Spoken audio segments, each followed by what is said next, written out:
Përshëndetje të gjithëve dhe faleminderit për gatishmërinë. Kemi vendosur së bashku me Ministrin e Bujqësisë që të bëjmë një raport situate të përbashkët me gjithë prefektët e qarqeve,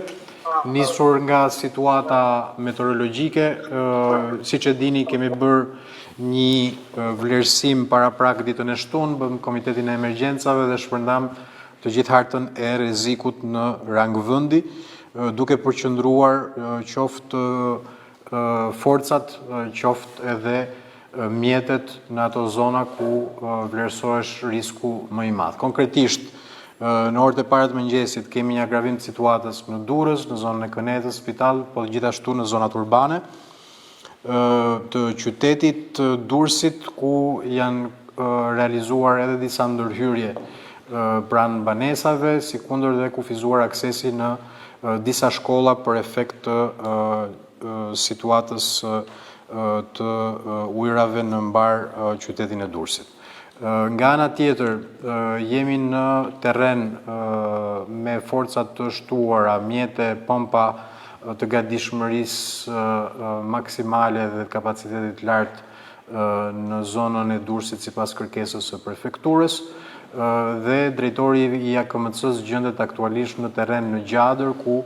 së bashku me Bashkinë e Lezhës jemi në monitorim ora orës për të parandaluar situatën që është krijuar në Gjadër, pasi prurjet e gjithë basenit janë të atilla që ndikojnë në zonat bujqësore. Për momentin situata konsiderohet të jetë në kontroll, por gjithsesi mbetemi vigjilent pasi gjithë ky front meteorologjik do të vazhdojë gjatë pasdites dhe gjatë mbrëmjes, sikundër dhe ditën e nesërme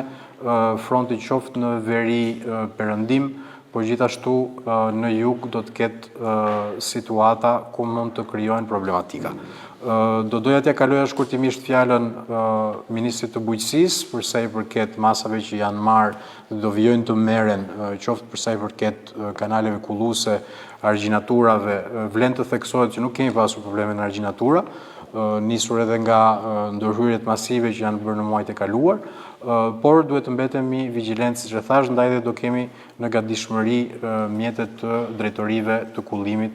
sipas nevojave të bashkisë apo të prefekturave. Ministër? Përshëndetje të gjithëve, shumë faleminderit Ministër. Sa i përket Ministrisë Bujqësisë, i gjithë ekipi i Bujqësisë kanalizimeve dhe drejtoritë të varësisë janë në dispozicion të situatës, sidomos në situatën ku në Shkodër kemi një përje më të lehtë të zonave, por Lezhë dhe Durrësi ka një problematikë që lidhet me përmbytjen e disa zonave në tokën bujqësore. Kryesisht janë disa hektar aktualisht të përmbytura, por edhe strukturat janë në gatishmëri. Do të bëjë thirrje prefektëve për të koordinuar me bashkinë. Drejtoritë e bordeve të kullimit janë në koordinim të plot me bashkitë, por ne duhet që të kemi një koordinim edhe me emergjencat civile dhe bordet e kullimit për shkak të problematikave që lidhen me përmbytjet në disa nga kanalet kryesor që rrezikojnë të dalin nga shtrati, në mënyrë që ne të parandalojmë përmbytjet, të cilët janë kryesisht në toka bujqësore aktualisht, që ne mos arrijmë të kemi problematika ndaj banesave të qytetarëve. Do të jemi edhe në terren së bashku me Ministrin për të koordinuar dhe për të qenë së bashku në situatë në koherente dhe secilin për jush në këto dy zona do të ndjekim situatën nga afër për të monitoruar të gjithë problematikat dhe për të ndërhyrë në mjetet të tjera nëse do të jetë e nevojshme në këtë situatë. Shumë faleminderit. Faleminderit Ministër, duke konsideruar situatën në terren, qoftë në Durrës, qoftë në Lezhë, me kërkesë të prefekturave, Komanda Mbështetëse e Forcave të Armatosura, Shtabi i Përgjithshëm kanë siguruar dislokimin e mjeteve, pompa thithëse dhe mjete zjarfikse dhe kalushmërie të lartë. Në qoftë se do kemi situatë ku do kërkohet dislokimi i tillë, do ta bëjmë menjëherë edhe në zonën e Lezhës, nisur edhe nga gatishmëria e repartit të Vaudesit. Nga ana tjetër, më duhet të theksoj se rreshjet intensive do të vijojnë në orët në vijim, ndaj mekanizmi kombëtar i emergjencave civile ka kërkuar gatishmëri maksimale nga të gjitha bashkitë e vendit, nga të gjitha qarqet e vendit, sikundër dhe një koordinim dhe bashkëpunim të ngushtë mes institucioneve dhe kompanive shtetërore të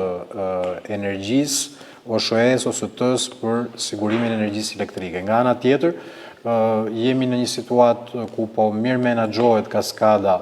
nga korporata elektroenergjetike shqiptare që në orët e mbrëmjes së djeshme kanë filluar shkarkime të kontrolluara në mënyrë që të parandalohen shkarkime të detyruara. Jemi në kushte ku situata është në kontroll për momentin. Do vazhdojmë të kemi prurje në kaskadë, ndaj dhe është shumë e nevojshme realizimi i këtyre shkarkimeve të kontrolluara për të parandaluar përmbytje më të mëdha. Është për tu vlerësuar fakti që të gjitha hidrovorët janë në funksion të plot, që nga Lezhë dhe deri në Vlorë praktikisht janë kryer dhe disa masa mirëmbajtje gjatë ditëve të fundit, çka mundson që të gjithë hidrovorët të jenë në funksion. Gjithashtu vlen të theksohet që përqendrimi i forcave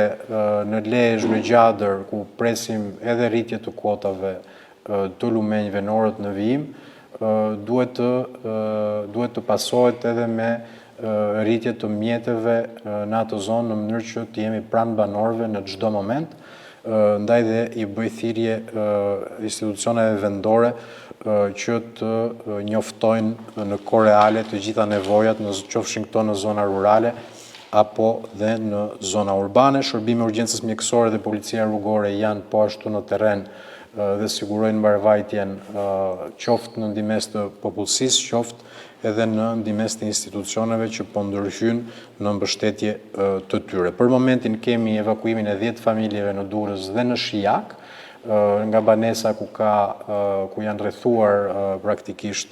nga uji dhe presim një rikthim në normalitet në atë zonë përpara se këta banorë dhe këto familje të rikthehen, ndërkohë që po merren masat nga bashkitë dhe nga rezervat materiale të shtetit për t'ju ardhur në ndihmë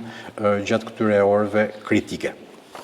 Apelojmë edhe një herë kujdes maksimal për banorët, bashkëpunim me autoritetet për sa i përket udhëzimeve që jepen në terren, në mënyrë që të parandalohet çdo lloj fatkeqësie në këto situata. Do mbetemi në gatishmëri në terren gjatë orëve në vijim dhe do bëjmë përditësime periodike nga qendra operacionale kombëtare e emergjencave civile këtu në Tiranë, në mënyrë që edhe publiku të jetë sa më informuar dhe i alertuar për ato zona ku ka rrezik të shtuar. Ju faleminderit gjithëve, lutem prefektët evidentoni nevojat për mjete eventualisht në momente kur kapacitetet e bashkive konsiderohen të tejkaluara nga situata, në mënyrë që forcat e armatosura të përgjigjen kohë reale, sikundër dhe Ministria e Bujqësisë me mjete në qoftë se do jetë nevoja në argjinatura apo kanale kulluese ku duhen bërë ndërhyrje të natyrës emergjente. Ju faleminderit gjithëve.